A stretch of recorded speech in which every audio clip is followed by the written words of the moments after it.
Here with me now, Stephen Fowler. He's a political reporter for Georgia Public Broadcasting who has been covering Georgia's elections and who witnessed Giuliani's antics firsthand today. And Liam Donovan, a Republican strategist who previously served on the National Republican Senatorial Committee and knows the lay of the land on the Republican Senate as well as anyone. Stephen, let me start with you. Can you just give us a sense of what the scene was in the Rudy Giuliani traveling roadshow today?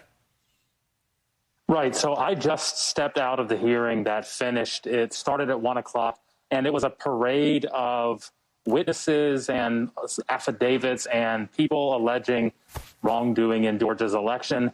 Many of these have been filed in lawsuits that have been dismissed or stalled. Many of these are people that don't understand how Georgia's elections work. We also heard from a constitutional scholar who was outlining ways that the legislature could meet to appoint their own electors to vote for President Trump to take control of the White House. And so much of what we heard today and much of what lawmakers heard today was just not grounded in the reality of how elections work in Georgia. Liam, what is the thinking among Republicans on Capitol Hill about? I mean, it is sort of fascinating to watch them try to ride the tiger here, right? They want the base juiced up. They want the base angry. They want the MAGA people on board. They want them coming out on January 5th. They want them sticking it to the libs. But they don't want them to hate Brian Kemp, and they don't want them to think that, like, Hugo Chavez's ghost is going to switch all the votes through the Dominion machines, so why vote? So it seems like a little bit of a fine needle they're trying to thread.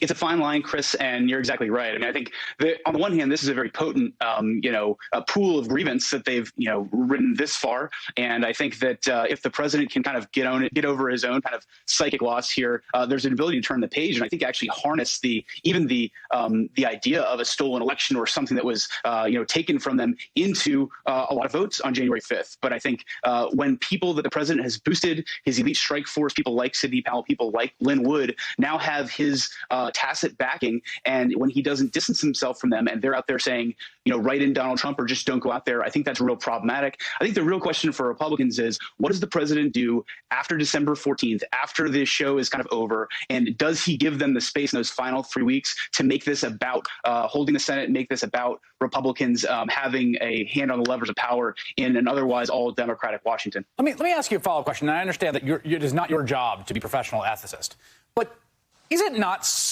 morally depraved to essentially cultivate this deeply insidious and dangerous and wrong, like just flat out wrong theory of fraud for some perceived marginal political benefit in juicing up your base?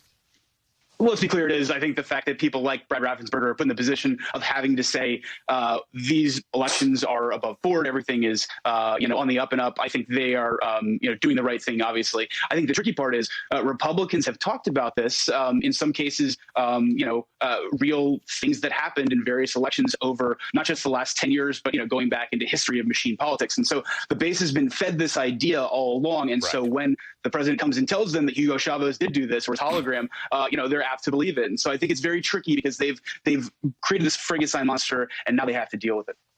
Stephen, what is your sense? I mean, obviously there are Republicans in the state legislature participating in this. This has been the kind of way that Giuliani's done this. He's had, local Republican legislators who hosted him in these sort of ersatz hearings. What the Republican Party in Georgia is thinking about this, and whether do you have Republican state office holders or elected officials who are mad at Kemp, who think the election was stolen, who think people shouldn't vote in the Senate runoff?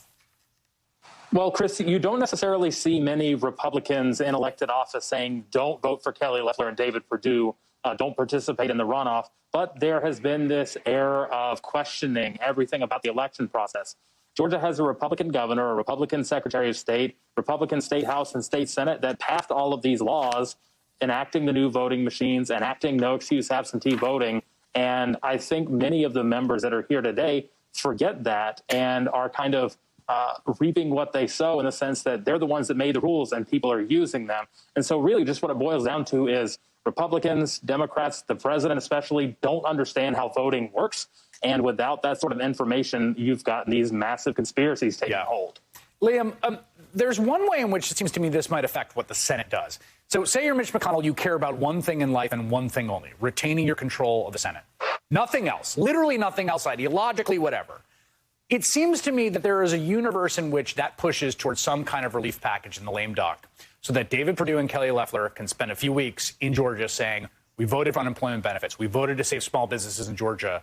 We voted to, send out checks if that's what happens. Like, it does seem that for all of the incentives to stir the craziness that Republicans have, that incentive might push towards a deal. What do you think? Did we lose Liam? I think we lost Liam. Sorry, I think I lost you there. I apologize. No, I think you're exactly right. I think there is an incentive here. And I think the Republican conference may not have always been in the position of saying that something has to happen. But I do think that now they're there. And the real question is, how do you fill out these details? Even if we can come up with some top line number, I think getting the policy right is what's going to be the open question for the leader. I do think they are going to get something done. It's a question of scale. And we can go from either extensions of unemployment and eviction moratoriums and the small ball stuff all the way to a broad package that I think is where the gang of bipartisan senators want to be. I hope we do get something done. Stephen Fowler, Liam Donovan, thank you both for being here.